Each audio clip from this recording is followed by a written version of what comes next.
Moj mlajši brat je pravkar prišel sem in je poskušal zabosti mojo mamo. Ta zgodba se začne z grozljivim klicem na številko 911. Imel je meč in ona ga je poskušala zgrabiti. Policija najde osumljenca. Dajem ti preprosta navodila. Razširi noge. In izvejo o blodnjah serijskega morilca. Samantha Levy in to je Crime Fix.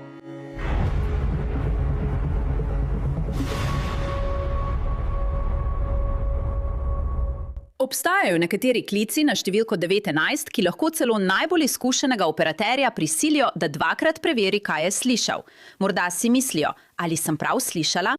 Mislim, da je tisti, ki vam ga bom predvajala, morda eden izmed takšnih. Ta primer nas popelje v Delaware, Ohio, približno 50 km severno od Columbusa, glavnega mesta zvezne države. Bilo je 14. aprila 2025, ko je moški poklical številko 911, ker je bila njegova mama v nevarnosti. Bila je zabodena in to ne z nožem, ampak z mečem. Kaj se tam dogaja? Moj mlajši brat je pravkar prišel sem in je poskušal zabosti mojo mamo. Zelo hudo ji je porezal roko. Krvavi povsod in on je odšel. Odpravlja se proti Pennsylvania Avenue. V redu, je v vozilu ali peš? Ne, peš je. Ima siv pulover s kapuco. V redu, in zabodel je vašo mamo v roko. Imel je meč. Kako mu je ime? In ona ga je poskušala zgrabiti. Poskušal jo je zabosti v trebuh. Ime mu je Kristjan, ampak ona krvavi, zato mislim, da potrebuje rešilca. Ja. Medicinska pomoč je že na poti, prav tako bom poslal policiste. Kako je ime tvojemu mlajšemu bratu? Ime mu je Kristjan. Kristjan, kako naprej? Christian Prothero. Policisti iz Delawarea so skočili v svoje patrulna vozila in se odpeljali na kraj dogodka. To je res strašen klic. Operatorka je še naprej govorila z bratom Kristjana Protera, ki ga skrbi za svojo mamo. Ali imaš še vedno meč pri sebi? Ne. Je pri vas doma? Ja, imam ga. Kaj nosi Kristjan? Ima siv pulover s kapuco in nrtnik. Kakšne barve je nahrbnik? Nisem prepričan, vse se je zgodilo tako hitro. Ja, razumem. Veš, kaj še je imel oblečeno? Videti je, da ima trenirko, še vedno ga vidim, ravno zdaj hodi, tako da če pridejo hitro. V redu. Res ga nočem slediti, ampak mislim, da moraš. Ja, pomoč je že na poti, človek. Ta vprašanja ga ne zadržujejo. Moram dobiti nekaj informacij zanj. Kakšne barve trenirko nosi? Ne vem, mislim, da so verjetno tudi sive. V redu, ali ga še vedno vidiš? Ja, je proti ulici, lahko gledam dol in potem gre ob steni navzdol. Poskusil bom videti, kam gre. Sem na zdravstvenem telefonu. Koliko je star? Star je 28 let, njen palec je umrtvičen. Pomoč je že na poti, prihajajo tako hitro kot lahko. Ta vprašanja ne povzročajo zamude. Res je hudo, njena roka je res v slabem stanju. Samo porožite čisto, suho krpo ali brisačo in jo pritisnite na rano. Na drugi roki ima eno, prav? Odlično, in tega nikoli ne odstranjujte. Če se prepoji, samo dodajte še več krpe, vendar je ne dvigujte in ne glejte pod njo. V redu. Ne glejte pod njo. Pustite krpo tam, želimo, da se naredi strdek, zato ne odstranjujte krpe, medtem ko je hudo. Ali ga še vedno vidite? Ne, odšel je do konca ulice, tako da ne vem. Ne vem, ali je šel na dvorišče ali pa desno ali levo. V redu, nisi prepričan, kam je šel na koncu ulice? Ne, nisem prepričan. Ali živi pri vas ali kje drugje stanuje? Ne, on živi, nisem prepričan. Mimogrede, on je shizofrenik, to bi vam moral povedati. Ampak ali hodi povsod peš ali kako je prišel do vas? Nimam pojma, mogoče je prišel peš, ne vem, ampak imel je meč, tako da bi si mislil, da bi ga kdo opazil, če bi imel neki tazgov na hrbtniku, ampak res ne vem. Kako je mama? Ne vem, tukaj je, mislim, da slišim reševalce. Ja, policij se ti približuje in reševalci bi morali biti tudi kmalu pri tebi.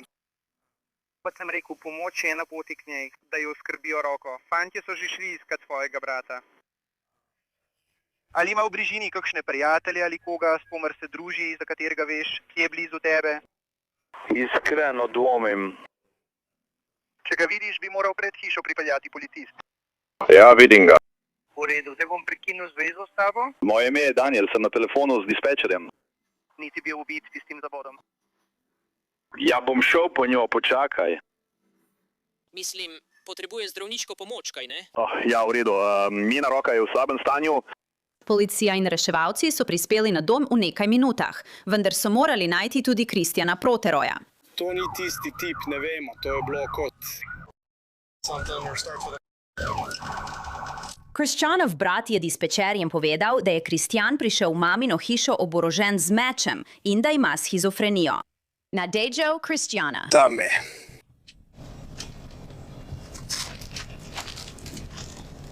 Hej, zdi se, da je na tleh, a ni bil on.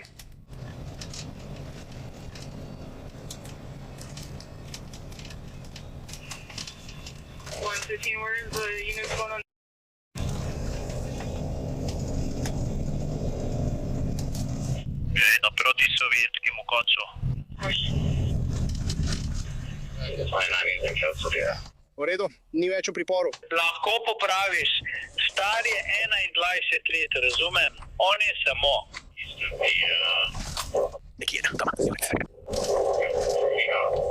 Tako, pa smo. Morda tista steza. Telefonske informacije. Namestnik ima pripornika, če je naš osumljenec. Trenutno je v priporu.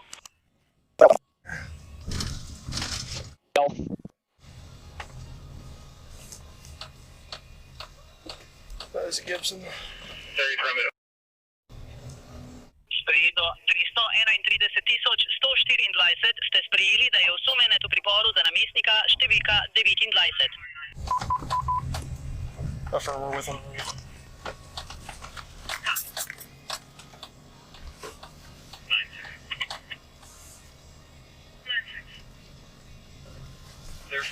Jaz bom šel na postajo in prevzel obtožbo. Ja. Hej, prijatelj, dajem ti preprosta navodila. Razširi noge, položi roke na tla. Loči ga, ne združi jih. Kaj počneš? O čem govoriš? Mislim, zagnati avto. Nimam ničesar pri sebi, nimam osebne izkaznice. Izgubil sem vse, ukradli smo vse. Zato ima slab dan. Sploh še ne spomnim svojega pravega imena, ker mi je nekdo ukradel osebno izkaznico. Kar vzem mojo torbo, kar vzem tukaj.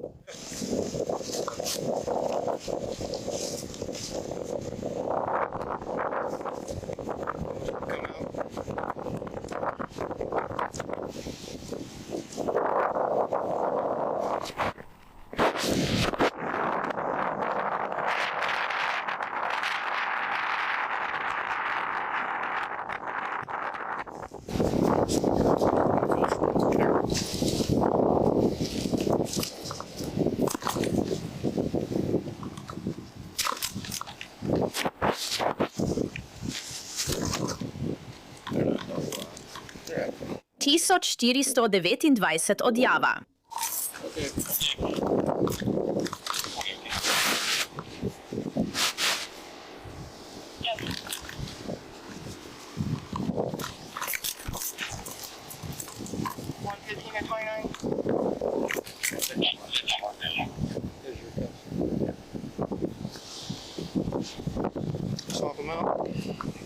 V redu, ostanite tam, prosim. Tam je 01.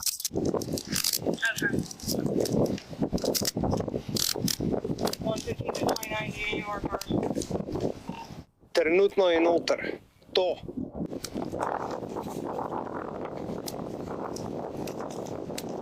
Tokrat je on. Kdorkoli je z enim avtom, vzemi 17 in me odstrani iz G za kodo 8+.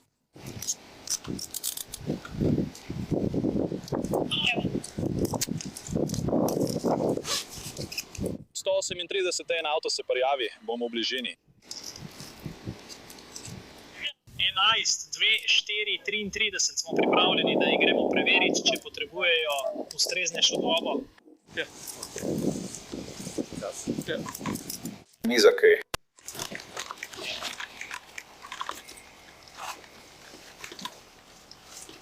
Stormy, I'll take it.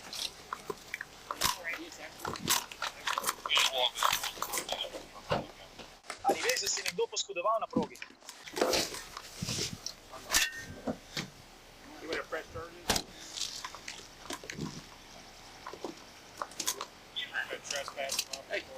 Ne vem, zakaj je vpleten, zato je edini, ki utrpi poškodbe. Tukaj vidimo, da so Christiana Protheroja pridržali. Policijsko poročilo pa prikazuje, kaj so policisti našli, ko so prispeli na dom Protherojevih. V poročilu piše, da je Daniel šel po svojo mamo, ki je bila še vedno v hiši. Rekel je, da je bila v slabem stanju. Mama je prišla ven in okoli desne roke držala brisačo. Na brisači je bila sveža kri. Videla sem več ureznin na njeni desni roki. Opazila sem tudi kri zunaj na betonu pri vhodnih vratih. Daniel in njegova mama sta povedala, da je Kristjan imel meč in ga usmerjal proti njegovi mami, da bi jo zabodel. Bili so v kuhinji in ko ste Daniel in njegova mama zagledala Kristjana, je prihajal proti njej z mečem. Daniel je povedal, da je zagrabil Kristjana za roke, da bi ga preprečil, da bi zabodel svojo mamo. Daniel je povedal, da je njegova mama zagrabila za meč in da misli, da se je takrat porezala. Daniel je povedal, da je mislil, da je Kristjan poskušal ubiti njegovo mamo in da je to storil namenoma. Daniel je povedal, da je medtem, ko je poskušal ustaviti Kristjana, Kristjan pristal za njim in mu ovil roke okoli vratu. Daniel je povedal, da ga je Kristjan davil. Opazila sem nekaj rdečice okoli njegovega vratu. Fotografirala sem njegovo mamo, preden so jo reševalci začeli oskrbovati. Na 533 minuti posnetka je njegova mama povedala, da jo je Kristjan poskušal zabosti v prsi, vendar je zagrabila meč. Rekli so, da ima Kristjan težave z duševnim zdravjem. Kar sta opisala Kristjanov starejši brat in mama, je težko razumeti. Nekdo, ki ga imaš rad in za katerega misliš, da te ima rad, te napade in se moraš boriti, da se zaščitiš. Čez trenutek boste slišali, kaj se je morda dogajalo v Kristjanovi glavi, ko naj bi po navedbah policije in njegove družine napadel svojo mamo. Policijsko poročilo opisuje, kako so policisti našli meč. Ob 9:20 sva s policistom Whittakerjem vstopila v hišo, da bi jo pregledala. Zelo glasno sem zakričala, kdo sem in da mora kdorkoli, ki je notri, to sporočiti. To sem naredila večkrat, preden sva vstopila. Ni bilo nobenega odziva. S policistom Whittakerjem sva pregledala notranjost hiše. Ob sušilniku sem našla meč. Nisem ga prijela, sem pa opazila kri na ročaju. Opazila sem tudi kri na tleh po vsej hiši. Ko sva pregledala hišo, sva s policistom Whittakerjem šla nazaj ven.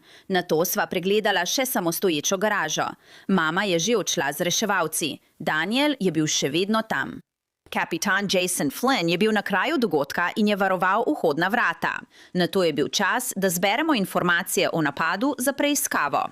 Policist je zapisal, kaj je bilo posneto na njegovi telesni kameri. Ob 18:24 mi je Daniel povedal, da ga je Kristjan med prepirom poskušal zadaviti. Pojasnil je, kaj se je zgodilo, ko je Kristjan vstopil. Niso ga pričakovali in ne živi na tem naslovu. Omenil je, da je Kristjan planil nanj z mečem. Omenil je tudi, da mu je Kristjan grozil in rekel, da ga bo ubil, če pokliče policijo. Daniel je povedal, da Kristjan trpi za shizofrenijo in da se je njegovo stanje poslabšalo. Ob 2227 minuti smo se policist Whittaker, jaz in Daniel vrnili v hišo. Povedal nam je, kje se je zgodilo v kuhinji, vendar nismo šli v kuhinjo. Informacije, ki jih policija zbira, so ključnega pomena. Poleg tega pa jih zbirajo takoj po domnevnem napadu, zato so podrobnosti še sveže. Policija nato zapiše, katera vprašanja so postavili Danielu. Ne pozabite, vse to je na videoposnetku, ki še ni bil objavljen. Eden od policistov je zapisal. Pri 24 minuti je Daniel ponovno razložil, kaj se je zgodilo. Vprašala sem Daniela, ali misli, da je Kristjan poskušal ubiti svojo mamo. Daniel je rekel: No, ko nekoga napadeš z mečem. Opisal je, da je bil Kristjan popolnoma iz sebe. Daniel je tudi rekel, da je morda Kristjan poskušal prestrašiti svojo mamo. Vprašala sem Daniela, ali je Kristjan rekel kaj takega, da bi jo hotel ubiti. Daniel je rekel, da ni rekel nič takega. Daniel mi je kasneje povedal, da misli, da je Kristjan rekel nekaj o tem, da je sin in Luna, preden je napadal mamo. Daniel je že omenil policistom in operaterju na številki 911, da ima njegov brat resne težave z duševnim zdravjem. Nato pa so v bolnišnici zaslišali še Kristjanovo mamo in to, kar je povedala, je vzbudilo še večjo zaskrbljenost glede njegovega duševnega zdravja. Policist je zapisal: Prosil sem mamo, naj razloži, kaj se je zgodilo. Rekla je, da je v zadnjih 3 dneh njen najmlajši sin, Christian Prothero, trdil, da je njen drugi sin, Daniel, reinkarnacija serijskega morilca Johna Wayna Gacyja, kot del tega prepričanja. Rekla je, da je Christian grozil, da bo ubil Daniela. Za boljše razumevanje je povedala, da je bil Christian diagnosticiran shizofrenik z dolgo zgodovino težav z duševnim zdravjem in da je pogosto grozil njej in Danielu. Mati je nadaljevala, da so vsi trije preživeli skupaj, dokler Kristjanovo vedenje ni postalo pretežko za prenašanje. Zato so uredili, da je živel drugje. Prego del More Dwellings, ne-profit organizacije, ki ljudem s trajno onesposabljajočo duševno boleznijo nudi podprto bivanje. Tako je Kristjanova mati policiji povedala, da je trdil, da je Daniel reinkarnacija Johna Wayna Gacyja, razpitega serijskega morilca iz predmestja Chicaga, ki je v 70. letih prejšnjega stoletja napadal mlade moške. Gacy se je na dobrodelnih prireditvah oblečil v klovna, vendar Gacy ni bil prav nič smešen. Bil je pošast, ki je mlade fante in moške zvabil v svoj dom, jih posilil in umoril. Trupla 29 moških so našli zakopana v prostoru pod njegovo hišo in v njeni bližini. Torej, če misliš, da je tvoj brat reinkarnacija Gacyja, to ni kompliment. Res srhljivo. Christianova mama je opisala, kaj se je tisti dan zgodilo. Policist je zapisal: danes popoldne je mama povedala, da sta bila z Danielom v kuhinji, ko je Kristjan pritekel v stanovanje kot v grozljivki in držal meč. Spomnila se je, da je Christian rekel nekaj takega kot to je to ali pa oba sta mrtva, preden je napadal njo in Daniela. Povedala je, da je Christian začel zbadati z mečem proti njima, preden je ona instinktivno zagrabila rezilo meča in zakričala. Nato pa je Christian peš pobegnil iz stanovanja. Omenila je, da bi Christian verjetno ubil Daniela, če ne bi bila ona prisotna med incidentom. Fotografirala sem mater in njene poškodbe, ter ji dala, da izpolni pisno izjavo. Podpisala je tudi pisno soglasje za posredovanje svoje zdravstvene dokumentacije, povezanih z incidentom. Kot ste videli prej, so policisti pridržali Christiana Protheroja, ampak uganite, kje so ga našli. Ko so policisti prejeli klic, je ta prišel z igrišča za golf. Christian je bil tam in klicatelj je povedal, da se je obnašal manično, zato so se pripeljali naravnost do vozičkov za golf, da bi ga aretirali. Tukaj je preostanek posnetka s telesne kamere z aretacije. No, to je bila za trenutek dobra zabava, ja. Začel sem... Ampak imel sem občutek, da bi lahko bil na tem stolu. Poklicala sem drugega fanta, da pride ven. Ne vem.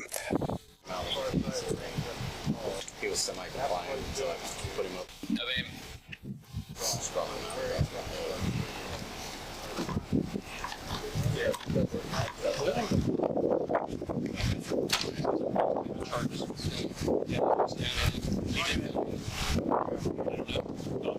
Rekel je, da je bil samo on tisti, ki se je poškodoval.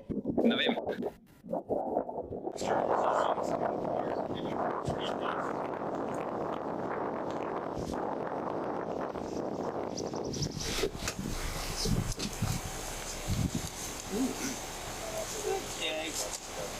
Trek, je tvoj telefon? Tukaj je.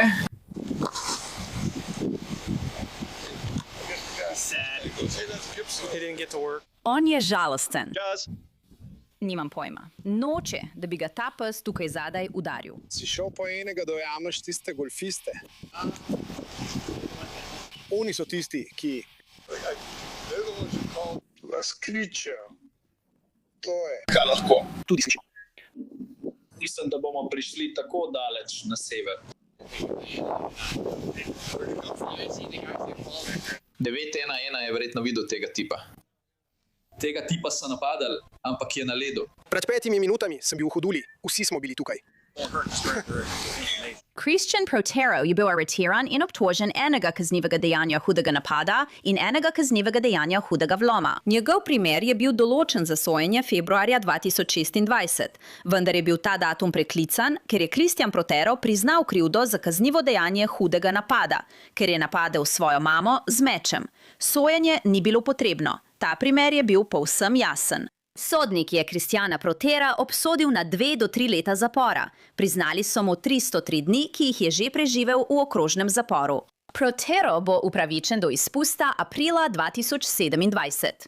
In to je vse za to epizodo Crime Fix. Sem Aneta Levi. Najlepša hvala, da ste bili z mano. Ne pozabite, Verjo nas lahko gledate na YouTubu.